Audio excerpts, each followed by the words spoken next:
Na po yung ating recipe na sinantol, luto na po. Yan na po, yeah, sarap po na ito.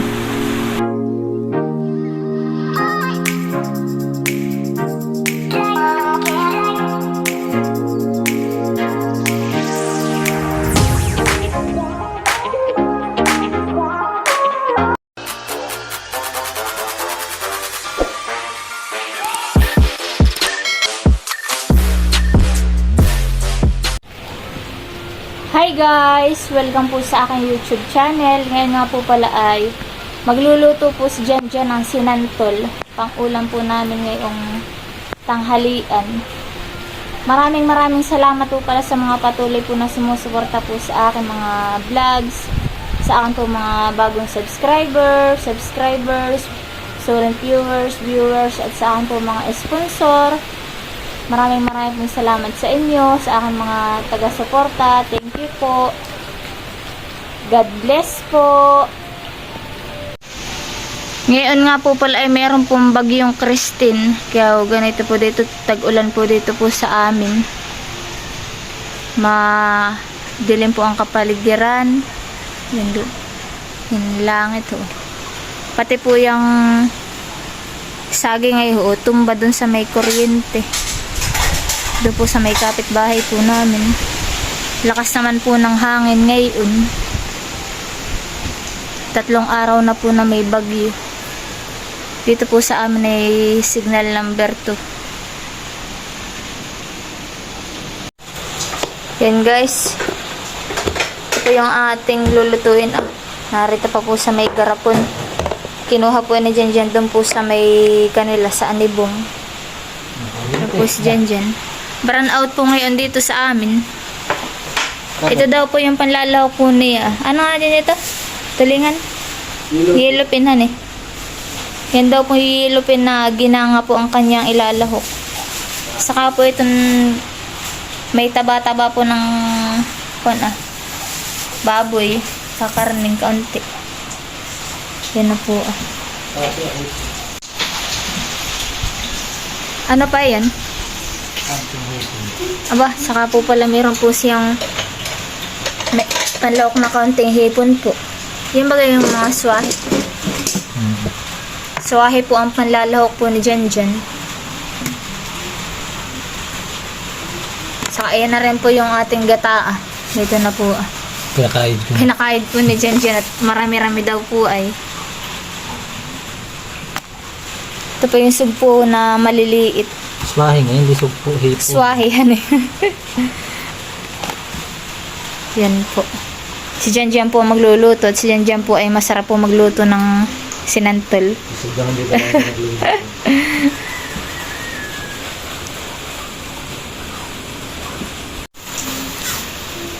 Kanya po muna tinatanggalan ng mga sungot.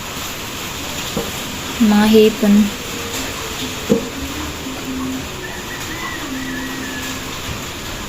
Ganun po na yung ngayon dito sa amin. Maulan. Walang kuryente. Wala pang kuryente. Walang trabaho. Ba ito nga rin po pala si Janly. Hi po. Kami lang po 3 dito at yung kanyang kapatid ay nakanainay po. Kaya na pa po doon si Janto ning umaga. Araw-araw.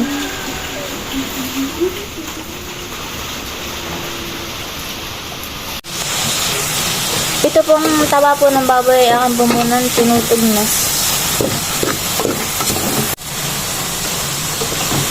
Naka-flashlight pagluluto. Madilim po rito sa amin.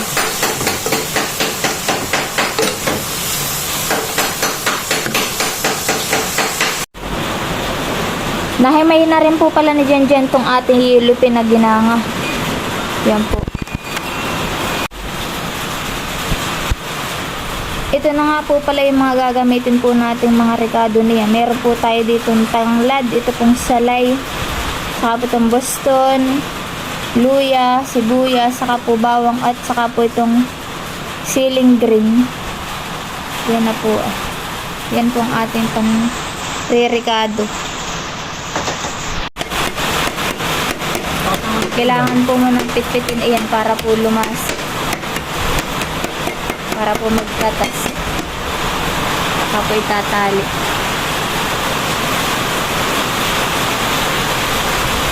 Binabagyo na tayo.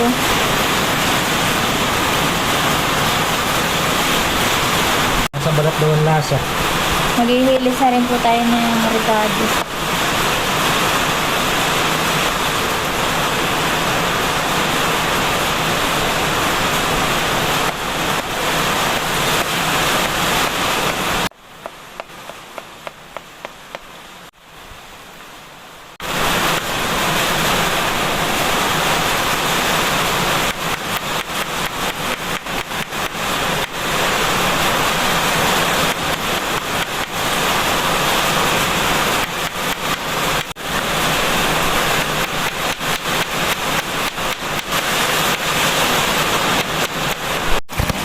Yan po at huhugasan po muna yan santol at yan po ay maalat pa.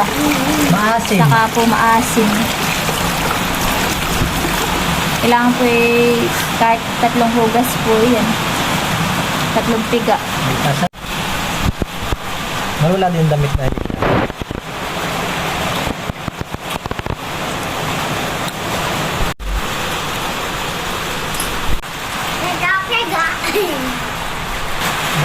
Na hindi ginagamit.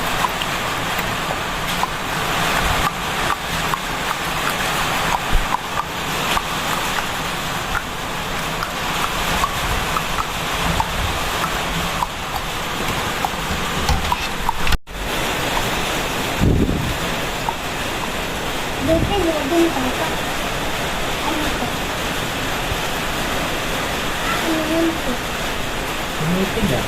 Pindahan ko, tapos balikan ko sa step. Yan ko, taba.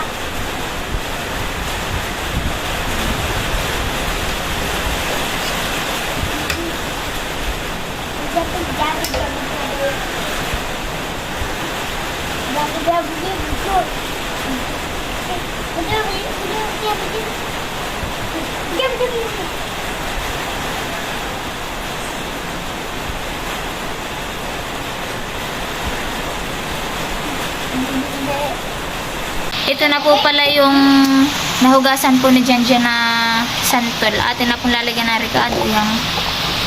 Yan. Bawang, sibuyas, luya. Saka po yung kanyang tanglad at saka po yung sili. Lalagyan na rin po natin ay ang paminta. Kukumpleto ricado na po natin.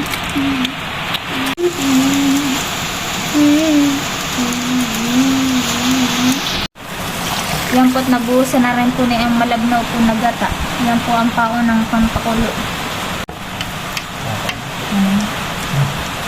Atin na pong isasak lang. Ito at atin na pong ilalagay yung mga panlahok. Yan po ng mga taba at karne. Saka po pati itong ginanga. Dami pong kalalahok. Kakaunti na ang sinantol. Yan guys. Sarap pong panlahok din na iyan. Ginanga. Puro lahok po iyan. Atin na rin po ilalagay yung suwahing hipon. Nagtatataktak na natin.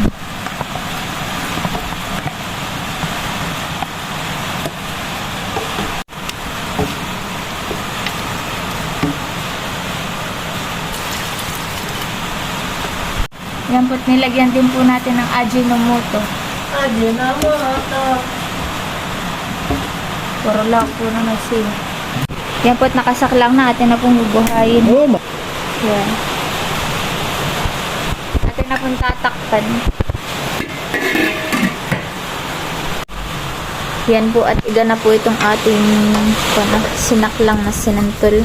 Ilalagay na po natin itong kanyang purong gata.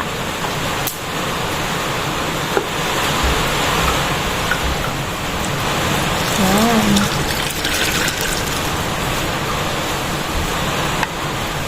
Kanya pong pinakanliputok ito.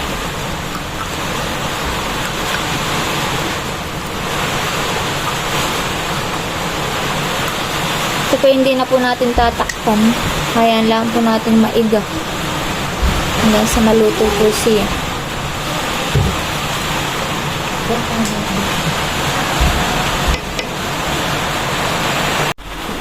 Si Jan ay di flashlight. At sobrang dilim po dito sa amin. Ito na po yung aming niluluto kong sinantol. Kaunti na lang po. Ito'y dali na. Ari ng ulamin. Medyo iigahin lang po na kaunti.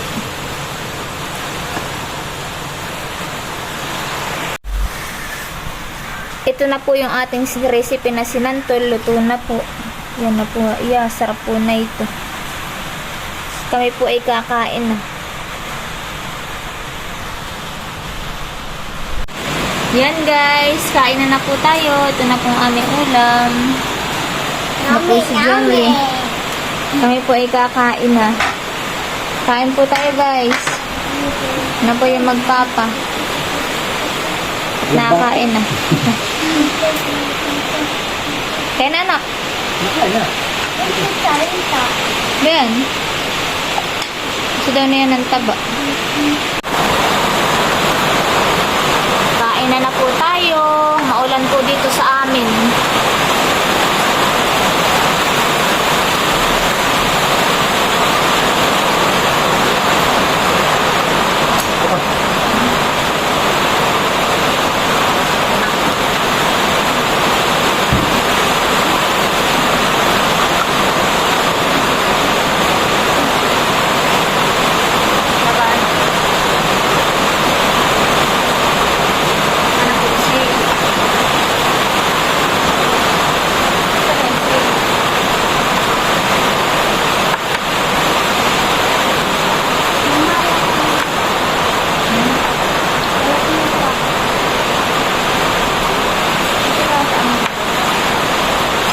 Kain po tayo.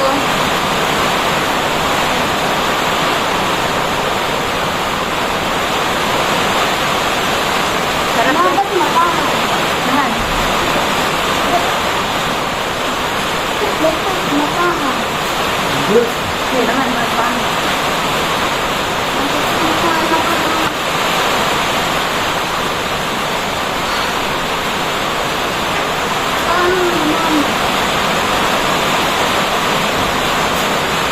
Dito pa natin.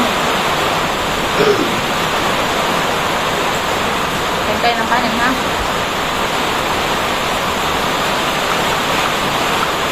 Hanggang ngayon po ay hindi pa po nagkakakuryente. At may mga inaayos pa po.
Yan po at bibigyan din po natin sila inay doon po ng kanilang ulam na sinantol. Akin pong hahatdan doon po sa may kabilang bahay. Ako po ay pupunta na po doon ka na inay kaso lang po umalakas pa naman po ang ulan. Hahatdan ko na po sila ng ulam. Di pa rin po natila hanggang ngayon. Yan guys, at narito na po ako na inay. Diyan po si Najirik. At kay Nade sa baba. Ano ginagawa niya? Nakalipon at malamig. Kay nagkukwentuhan. Tari kami. Nandito inay. Mga maritesan pala sila. Sakto pat nakain si Itay. Kaya po. Aba, hindi aray. May taba ayan, saka hipon at saka po ginanga. Masantol. Baka mapaig yan Itay. Mama. Rin. Maasim na. Ito po si Tony. Tony. Kanina pa po ito dito umaga. Amos-amos ng pagkain. Amos-amos ng pogi. Ba't yan ang kulay? Malagkit nga.